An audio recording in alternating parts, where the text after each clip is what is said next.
आप सभी शुद्ध आत्माओं को हमारा अनंत अनंत वंदन, नमन, मंगलाचरण। सहजानंदी शुद्ध स्वरूपी अविनाशी में आत्मस्वरूप ज्ञानानंदी पूर्ण निराकुल सदा प्रकाशित मेरा रूप सर्वांग सुखमय आलौकिक हूँ मैं परमात्मा स्वरूप। मैं तो आनंद घन आत्मा हूँ नित्यानंदी सिद्ध स्वरूप नित्यानंदी सिद्ध स्वरूप। देवादिदेव अरिहंत परमात्मा श्री सिमंदर स्वामी भगवान और धर्म गुरु भगवंतों की आज्ञा अनुमति लेते हुए बेन श्री बेन चंपा बेन द्वारा लिखित स्वानुभूति दर्शन प्रश्न और उत्तर के रूप में हमारी चल रही है। वो श्रृंखला में हम 15 नंबर का प्रश्न अभी सत्संग के रूप में ध्यान देख रहे हैं कि उसमें क्या कहना चाहते हैं वो। तो यहाँ साधक का प्रश्न है। पहले एक बार प्रश्न दोहरा लेते हैं कि साधक कहता है कि प्रतिज्ञा लेने के बाद काफी समय बीत गया तो भी अभी आगे बढ़ा नहीं जा सकता है, माने स्वानुभव हुआ नहीं, तो अब हम आगे कैसे बढ़े। उसके समाधान में ये उत्तर दिया है। इस उत्तर को भी हमने कल विस्तृत रूप में देखा था। पहले आज थोड़ा सा पढ़ लेते हैं, कल जितना किया था वो पढ़ लेते हैं। आत्मा के समाधान में कहते हैं कि आत्मा के हेतु से प्रतिज्ञा ली है। यह तो बहुत अच्छी बात है, उसमें आगे बढ़ना है। जो जिज्ञासु की ऐसी भावना है वो भावना तो जरूर फलित होगी। अपने आत्मा के ध्येय से प्रतिज्ञा ली है, उसमें सम्यक दर्शन का पुरुषार्थ हो, वो तो बहुत अच्छी बात है। लेकिन यदि सम्यक दर्शन तक नहीं पहुंच पाए तो भी गहरे संस्कार पड़े, वह भी तो लाभ का कारण है। शास्त्र में आता है ना कि कर सके तो ध्यानमय प्रतिक्रमण करना, और नहीं बन सके तो कर्तव्य है कि श्रद्धा करना, श्रद्धा में फेर फार मत करना। इतने के बीच में प्रश्न आया है कि ध्यानमय प्रतिक्रमण करना माने क्या कहना चाहते हैं प्रभु। यहाँ तो ऐसा है ना, जो बातें हो रही है ना, वो सारी बातें दृष्टि और ज्ञान को लक्ष्य में रख कर के की है। अध्यात्म में से, आगम में से परम आगम निकला, और आगम में से ही जो भी मिला वो ज्ञान के रूप में मिला, और परम आगम में से अध्यात्म निकला, और अध्यात्म ने हमें जो दिया उसका नाम दृष्टि है। ठीक है, बहुत ही उपयोग को सूक्ष्म करके शांति से एक एक शब्द को सुनना। ये बात हमने कल भी कही थी कि काफी गहरा स्वाध्याय है, इसको समझने के लिए गहराई चाहिए होगी। तो यहाँ ध्यानमय प्रतिक्रमण करना, ध्यानमय ये दृष्टि का विषय है। ठीक है प्रभु, ये ध्यानमय ये दृष्टि का विषय है। और प्रतिक्रमण ये ज्ञान का विषय है। तो कहते हैं कि तू जब ज्ञान के विषय को लेकर के बैठेगा, प्रतिक्रमण को लेकर के बैठेगा, पापों के ऊपर तुझे आक्रमण करना है, तो वो समय पर तेरी दृष्टि जो है ना, वो अपने ऊपर रखना। दृष्टि का अपनापन जो है ना, वो अपने से हो। वह ध्यान में प्रतिक्रमण करना, अपने आप के ऊपर अपनापन, अपनी दृष्टि आत्मा के ऊपर रहे और बाह्य के अंदर में जो ज्ञान है वो प्रतिक्रमण के रूप में पापों के ऊपर आक्रमण करने का कार्य करे। ये ध्यानमय प्रतिक्रमण का अर्थ होता है। तो आगे कहते हैं कि क्रियाकांड का कोई मार्ग नहीं है ये कि चलो हमने क्रियाकांड कर लिए, सामयिक कर लिया, प्रतिक्रमण कर लिया, सेवा पूजा कर ली। ये नहीं है, क्रियाकांड का तो मार्ग ही नहीं है, ये तो अंतर का मार्ग है। क्रियाकांड तो बाहर में होगा, मगर मार्ग तो ये अंतर का है। गायक की श्रद्धा करना, वेद ज्ञान करना, द्रव्य के ऊपर दृष्टि रखना और शरीर और विकल्प से अपना स्वभाव भिन्न है, इस प्रकार समझ करके गायक को अलग करना है ना, वह एक ही मार्ग है, अन्य कोई मार्ग नहीं है। सर्व विभावों से स्वयं भिन्न है, विभाव अपना स्वभाव ही नहीं है। इस प्रकार वेद ज्ञान की धारा निरंतर बढ़ाने जैसी है। देव गुरु ने जो बतलाया वह करना, देव गुरु की श्रद्धा और आत्मा की श्रद्धा करना। वेद ज्ञान की धारा निरंतर बढ़ाने जैसी है, निरंतर बढ़ाने जैसी है। और फिर क्या, मतलब वेद ज्ञान के ऊपर बहुत जोर दिया है, क्योंकि मार्ग ही वही है, तो जोर तो देना ही पड़ेगा। जहाँ पर पहुँचना है उस मार्ग का सहारा हमें लेना है, तो इसी कारण से उसके ऊपर जोर दिए बिना चलेगा ही नहीं। उसके बाद में उन्होंने जोर दिया है, तो देव गुरु ने जो बतलाया है ना, वो ही करने योग्य है। इसी के बारे में हमने उदाहरण दिया था कि देव गुरु की श्रद्धा तथा आत्मा की श्रद्धा करना।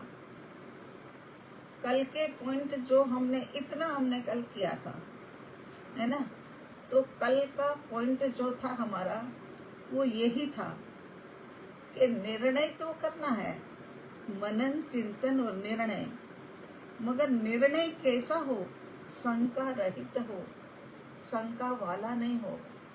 कार्य तो शुरू कर रहे हैं, मगर समझ ही नहीं आता कि ये कार्य होगा या नहीं होगा, आत्मा होगा या नहीं होगा। पूरी कल्पना तो ज्ञानियों की नहीं है। इस तरीके से किसी भी प्रकार की शंका मत रखना, शंका रहित होकर के फिर निर्णय करना, निशंक निर्णय, है ना। निशंक निर्णय करने के पश्चात तेरे सामने मार्ग आएगा वेद ज्ञान का। और वेद ज्ञान का जो मार्ग, ये सब कल हमने कर लिया था, उसी को ही हम एक बार जल्दी 5 मिनट में रिपीट कर देते हैं, है ना। तो वेद ज्ञान के लिए हमने बताया था कि वेद ज्ञान का लाभ ये है कि निज स्वरूप की निशंकता और निज स्वरूप की महिमा आती है, और निर्णय स्वयं से ही करना होगा। कोई भेद ज्ञान पे निर्णय नहीं करा देगा, कोई निशंक निर्णय भी हमारा कुछ आगे हमें नहीं बढ़ा देगा। निर्णय तो हमें स्वयं से ही करना है कि 100% मैं आत्मा ही हूँ, है ना। व्यवहार निश्चय के चश्मे की बात हमने करी थी। व्यवहार के चश्मे से हम बाहर के अंदर में देखते हैं, लेकिन वो चश्मे के कांच जो है ना वो साफ होने चाहिए। यदि उसके ऊपर धूल मिट्टी लग गई है तो फिर वो चश्मे हमें बाहर का स्पष्ट रूप से देखने नहीं देता है। वो कांच के आगे की मिट्टी को हटा करके देखे तब तो जा करके स्पष्ट रूप से दिखाई देता है। और निश्चय का चश्मा क्या करता है? निश्चय का चश्मा हमें अंदर में मैं कौन हूँ इसकी जानकारी देता है। मगर निश्चय का चश्मा काम क्यों नहीं कर रहा है? सद्गुरु भगवान तो इतने दयालु होते हैं ना, वो तो करुणा निधान होते हैं। वो तो सद्गुरु भगवान तो बार बार क्या है कि हमें मार्ग का, पथ का, सबका मतलब मार्गदर्शन करते रहते हैं, मगर फिर भी क्यों नहीं हो रहा है? तो कहते हैं कि पर की रुचि के कारण से और स्वयं में रुचि का अभाव होने के कारण से, स्वयं में रुचि का अभाव होने के कारण से ये है ना अंदर का हमें अनुभव में नहीं आता है। रुचि का अभाव जो है वो रुचि का पहले तो रुचि के लिए रुचि अनुयायी वीर्य, जब हमारी रुचि जागृत होगी तब हमारा वीर्य माने हमारा पुरुषार्थ उठेगा और वो रुचि के माध्यम से ही हमारी पात्रता तैयार होगी। हमारी पात्रता भी तो तैयार करनी है ना, तो हमारी पात्रता को तैयार करने के लिए रुचि बहुत आवश्यक है। और उसके बाद में कहते हैं कि पात्रता तैयार हो जाएगी, फिर क्या होगा? तो कहते हैं कि पर्याय की योग्यता का निर्णय होगा। तो पर्याय की योग्यता का निर्णय होगा तो उसके माध्यम से हमें क्या लाभ है? तो कहते हैं पर्याय की योग्यता से ही स्वानुभव होता है। आहा, पर्याय की योग्यता जब तक नहीं है, चाहे उसकी उम्र एक ही समय की है, मगर फिर भी उनकी योग्यता हमारे लिए बहुत आवश्यक है। योग्यता का अनुभव जब होगा तब हमें सत्य, परम सत्य का अंदाज मिलेगा कि परम सत्य क्या है। अनुभव होगा हमें परम सत्य का। और परम सत्य के लिए हमने लाइट का उदाहरण लिया था, और लाइट का उदाहरण ही हमारा चल रहा है। सर्वोत्तम श्रेष्ठ वस्तु द्रव्य आत्मा, उन्हीं को देखना है। आप कहोगे कि लाइट होगी तब तो हमें और अच्छा दिखाई देगा, मगर यहाँ उदाहरण कुछ अलग ही कह रहा है। पावरफुल लाइट अन्य कुछ देखने ही नहीं देता है। लाइट की ओर देखो, लाइट होती है किस लिए? सब कुछ अन्य देखने के लिए। लेकिन लाइट की ओर देखते हम रहेंगे तो हमें कुछ भी दिखाई देने वाला नहीं। लाइट में भी कुछ दिखाई देने वाला नहीं, लाइट के बाद में भी हमें कुछ दिखाई देने वाला नहीं, कुछ भी नहीं दिखाई देगा। तो यहाँ कहते हैं कि पावरफुल लाइट अन्य कुछ देखने नहीं देती। और क्या कहते हैं यहाँ कि उसके बाद उससे हट भी जाओ ने तब भी कुछ दिखता नहीं है। ऐसे मतलब आंखें चूंधिया जाती है और कुछ भी बाहर में, आंखें खुली है, वस्तु सामने है, प्रकाश पूरा है, मगर फिर भी नहीं दिखाई देता है, कुछ भी नहीं दिखता है। तब जाकर के मतलब ये लाइट जो है उसका प्रभाव जो पड़ना था वो नहीं पड़ा।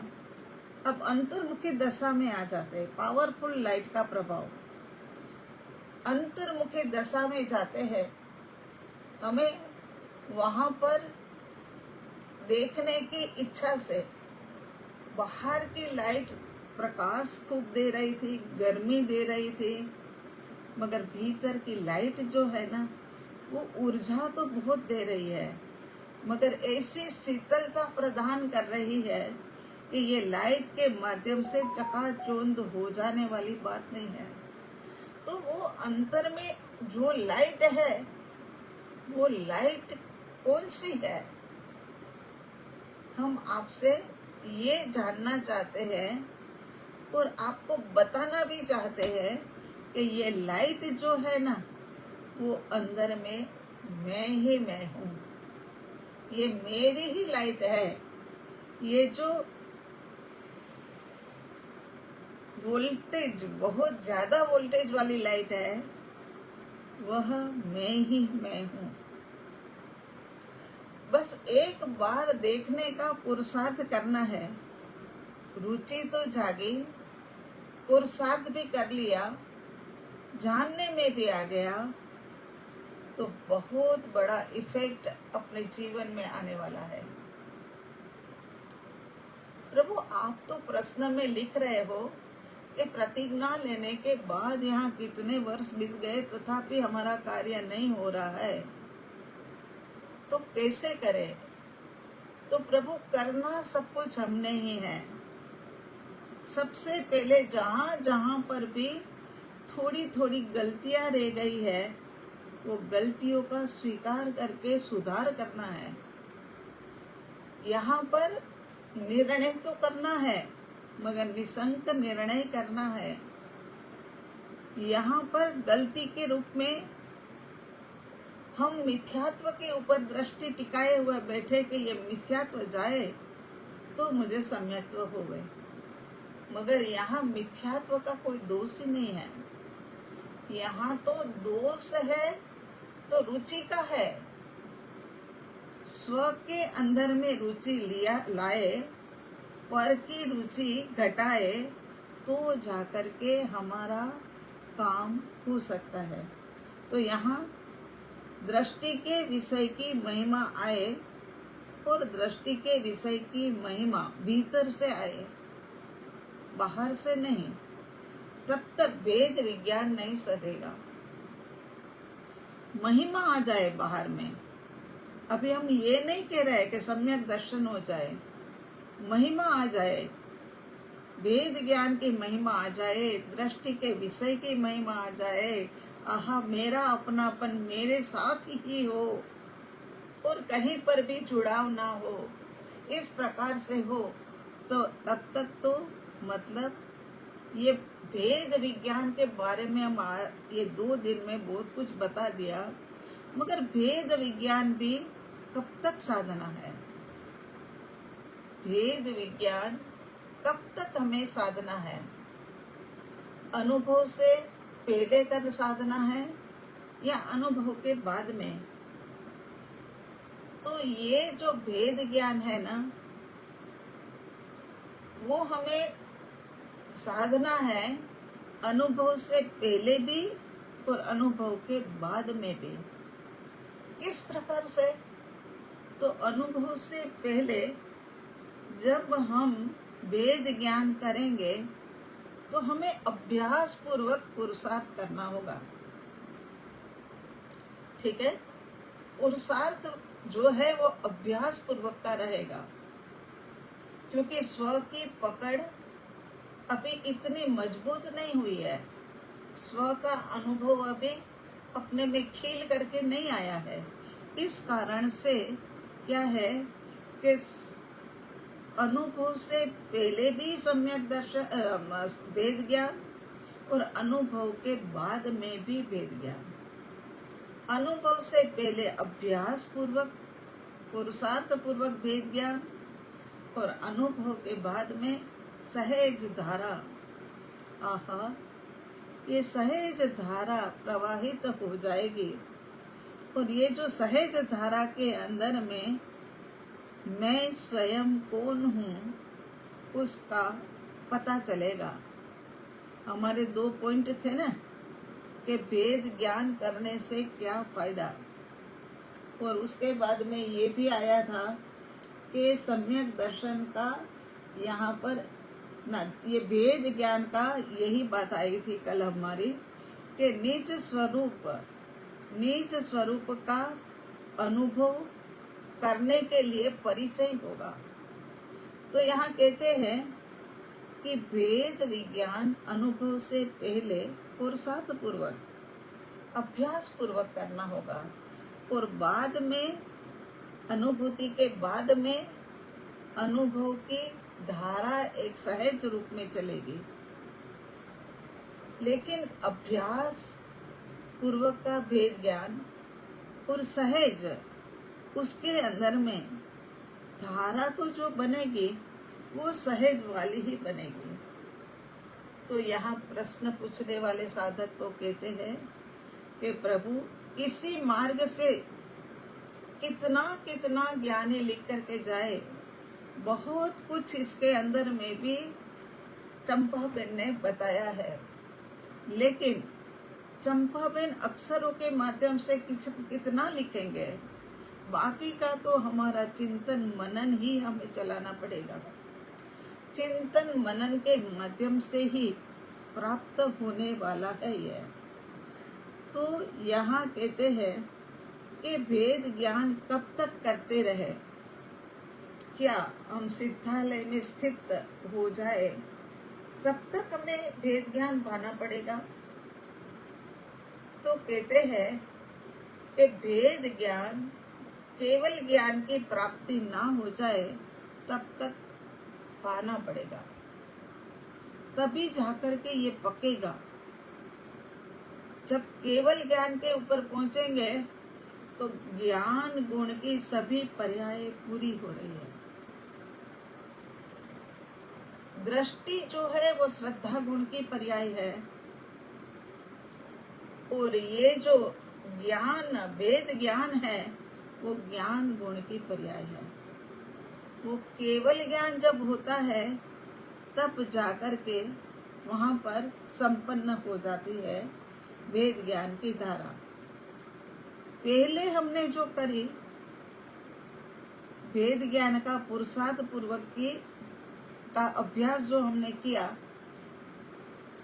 उसके अंदर में क्या है कि मति ज्ञान और श्रुत ज्ञान का आधार लेना पड़ा था, है ना। अनुभव तो था नहीं, और अनुभव से पहले का भेद ज्ञान करते हैं तो उसके अंदर में मति ज्ञान और श्रुत ज्ञान, और ये दोनों पर्याय किसकी है? तो कहते हैं सापेक्ष पर्याय है यह। निरपेक्ष पर्याय तो कहीं हमारे पिक्चर में आई ही नहीं है और आएगी भी नहीं, है ना। उसने तो पर्याय के साथ में, उसने तो द्रव्य के साथ में वो पर्याय ने ऐसी संधि कर ली है कि वो हमारे विषय में कहीं नहीं आ रही है। तो यहाँ पर ये सापेक्ष पर्याय के कारण से मति और श्रुत ज्ञान, ये दोनों के माध्यम से हमने वेद ज्ञान माना है। पहले अभ्यास, पुरुषार्थ और उसके बाद में सहज धारा, है ना। अभ्यास से ही वस्तु पकती है। हमने अभी कहा ना, ये पहले पकानी तो पड़ेगी ना। मति श्रुत ज्ञान की पर्याय जो है वो पकते पकते पकते वो आगे केवल ज्ञान तक पहुंचेगी, तब तक पक जाएगी। और भेद ज्ञान अभ्यास वहां पर संपन्न हो जाएगा। ये धारा जो है वो सारी केवल ज्ञान के साथ में मिल गई। वेद ज्ञान दृष्टि के विषय से ही सधेगा। वेद ज्ञान जो पर से विमुख करा देता है, वेद ज्ञान हमें पर से विमुख करा देता है। वो तो हमने पीछे के स्वाध्याय में भी देखा है ना, कि ये पर ये जो है वो सारे के सारे मेरे से पर है। ये तो मेरे ज्ञान में झलकने वाले ज्ञेय है, और जो पर ज्ञेय है वो सारे के सारे अनित्य है।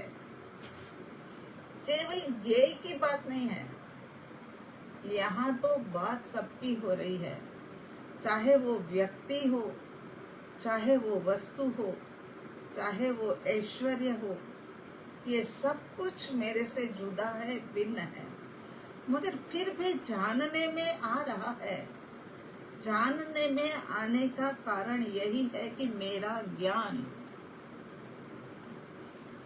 नित्य शुद्ध आत्मा का ज्ञान जो है ना, वो ज्ञान के कारण से, यहाँ पर ऐसे भी कह सकते हैं कि ये ज्ञान में सब कुछ, ज्ञान के अंदर में सब कुछ झलक रहा है।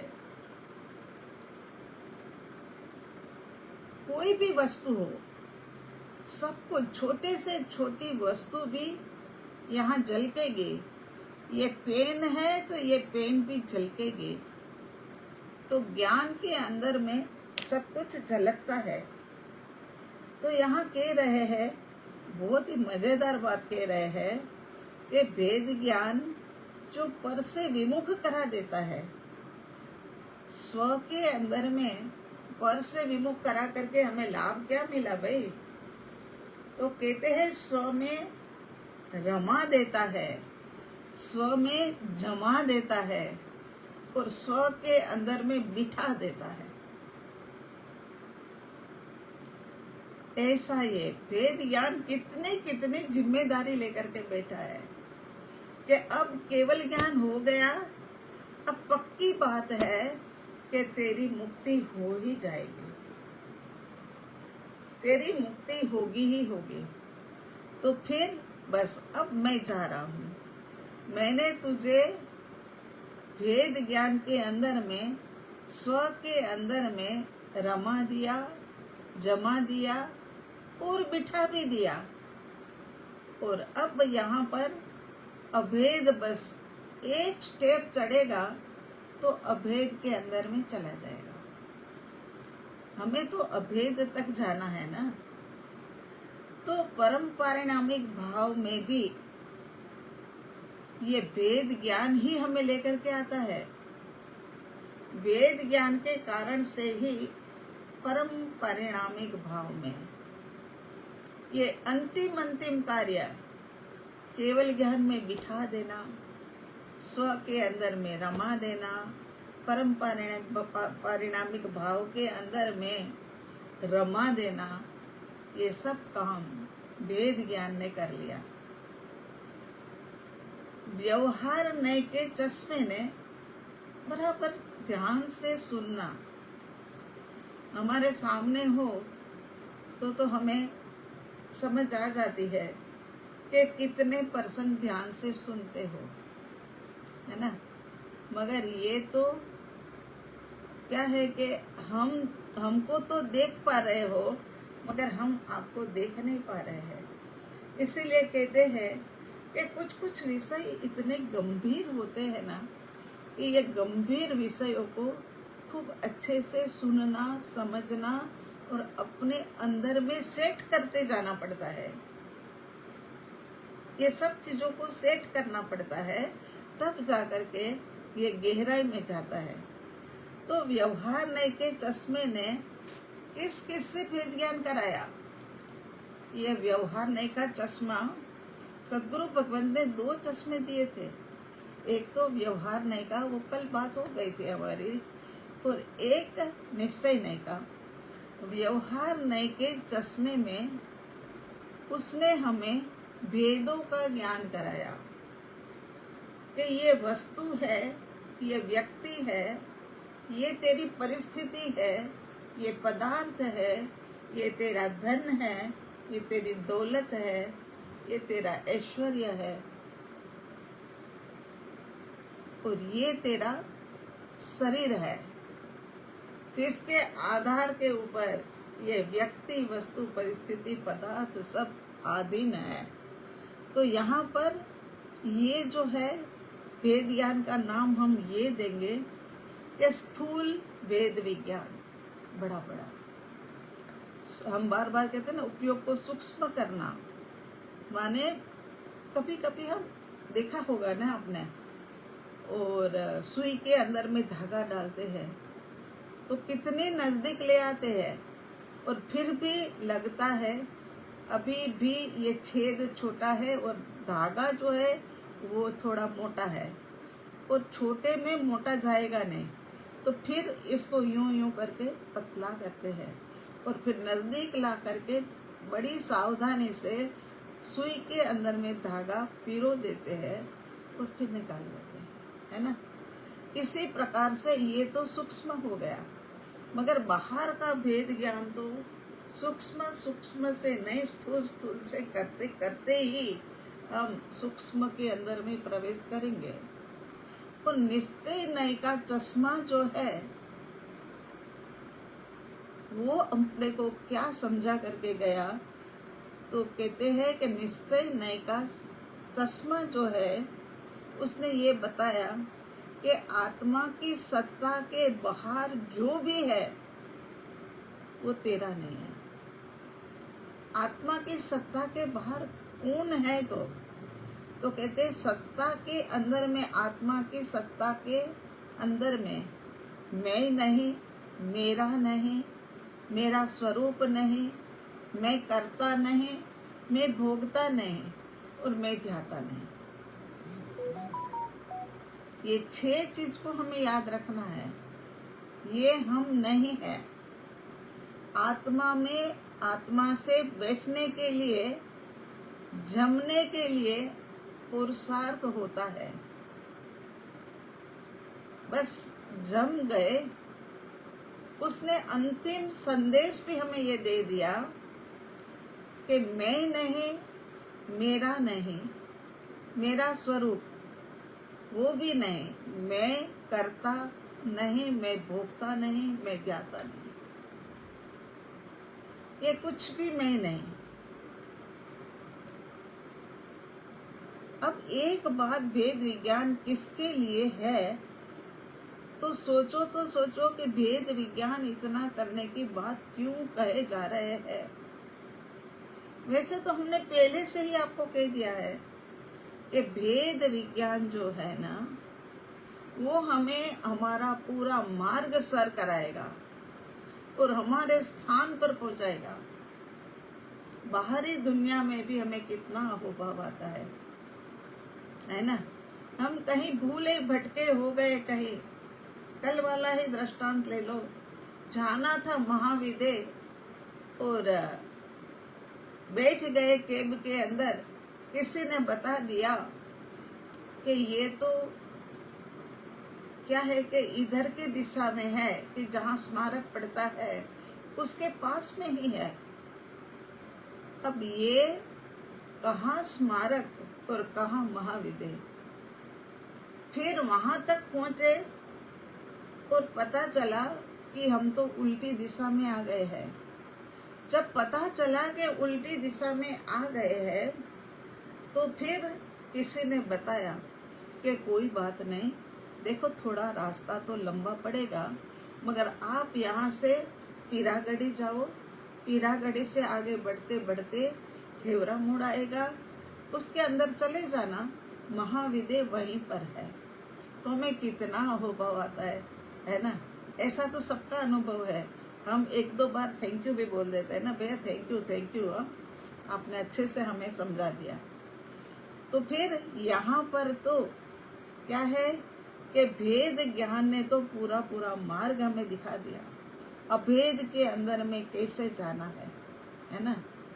भेद ज्ञान की जरूरत कहाँ है। भिन्न है वह भिन्न है सदा के लिए, अभेद से भिन्न हुआ ही नहीं है। तो यहाँ क्या है कि जो जुदा है वो तो जुदा ही है ना। ये सारा सब कुछ जो स्थूल भेद ज्ञान है वो तो सब जुदा ही है।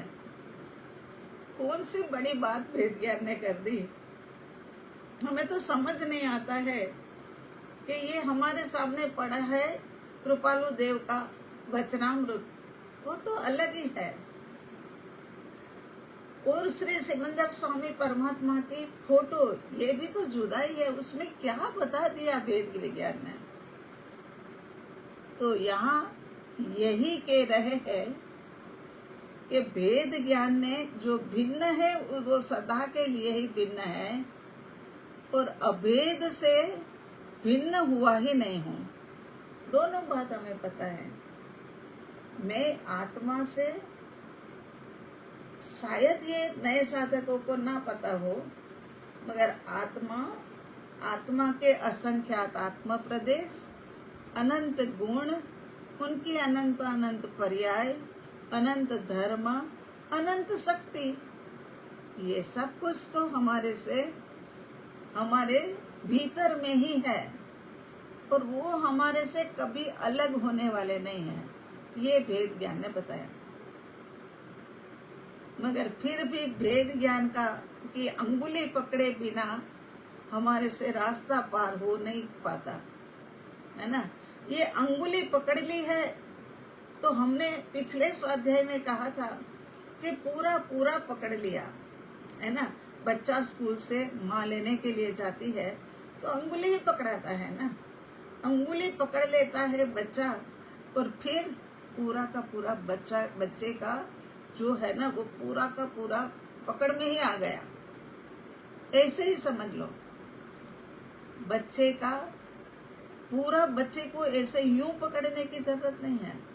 तो इसी प्रकार से वेद ज्ञान की अंगुली पकड़े बिना, ये चाहे द्रव्य स्वतंत्र है तब भी हमारी पकड़ में आने वाला नहीं था मार्ग। द्रव्य की स्वतंत्रता का ख्याल आते ही पराधीनता तो मिट जाती है।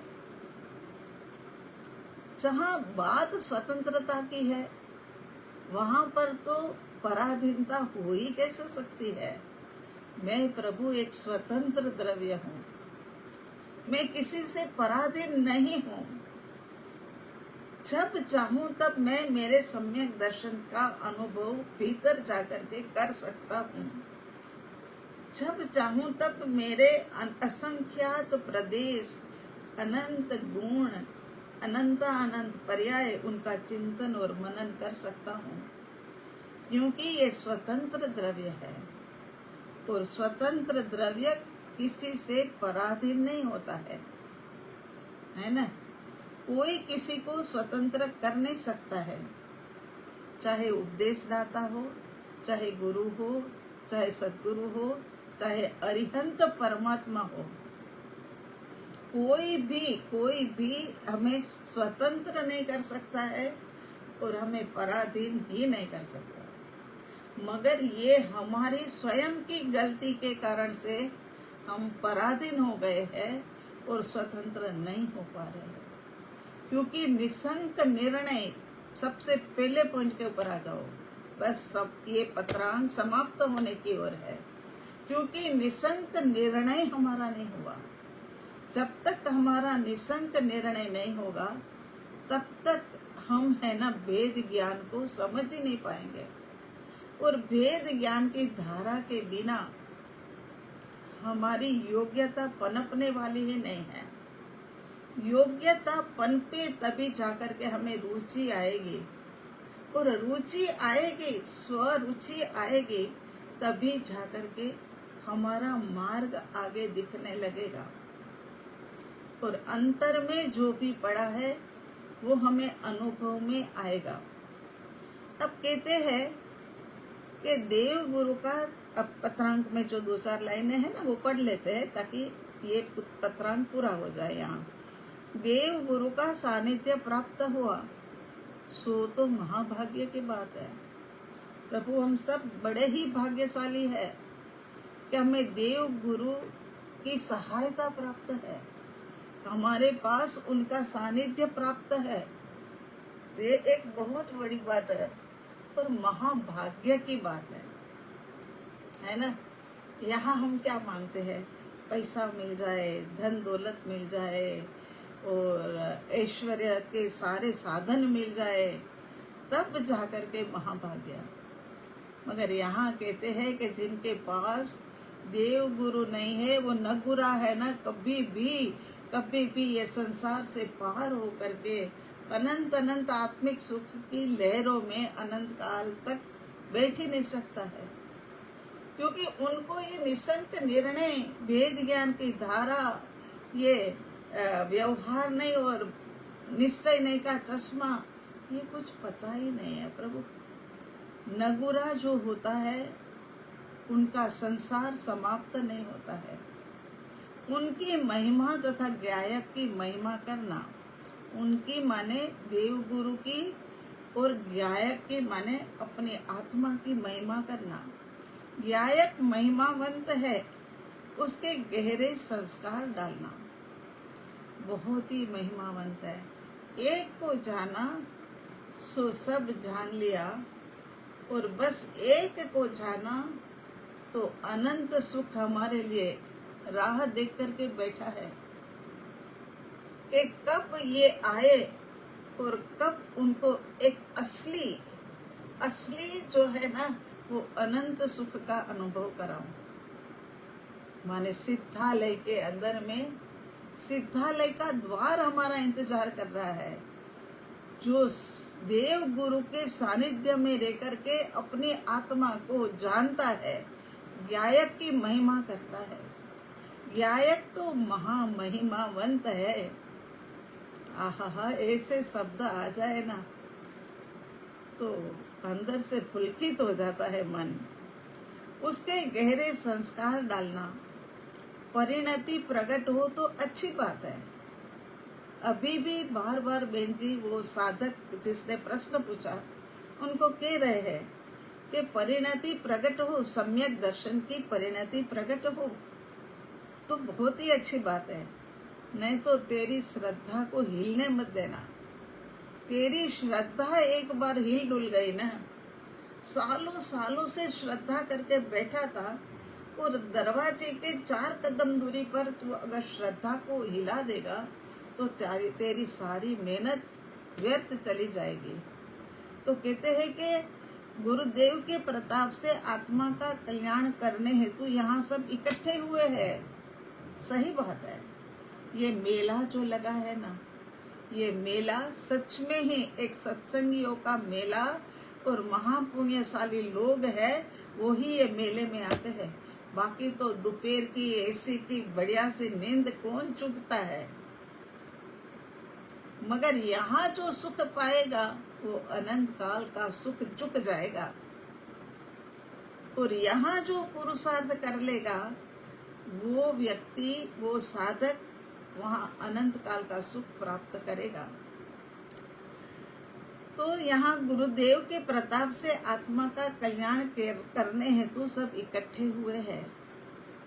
और हम आपको गारंटी के साथ कहते हैं कि जो भव्य आत्माएं होते हैं, आसन भव्य होते हैं, कुछ समय के अंदर में जो सिद्धालय में केवल ज्ञान को प्राप्त करके स्थित होने वाले हैं, ऐसे ही व्यक्ति ये सब चीजों का लाभ लेती है। वरना तो सबको धर्म भी एक ऐसा विषय बन गया है कि जिसके अंदर में बस दिखावा ही दिखावा। ये कहाँ मैं, परमात्मा स्वरूप भगवान आत्मा में, और कहाँ बाह्य, कहीं मेल ही नहीं खाता है। इस भाव में सब तैयारी कर लेना और पुरुषार्थ करना, तैयारी भी कर लेना। और फिर उनको लगा कि तैयारी करके बैठ जाएंगे मगर पुरुषार्थ नहीं होगा तो हलवा बनेगा कैसे। घी गुड़ और आटा तो तैयार कर लिया, मगर उसके बाद में कहना पड़ेगा कि पुरुषार्थ करना, क्योंकि वो गुड़ का, वो घी गुड़ और वो सब तैयार करके रखा उससे नहीं होगा। घी में आटे को भुनना पड़ेगा, गुड़ का पानी बनाकर डालना पड़ेगा, तब जाकर के तो होगा ना।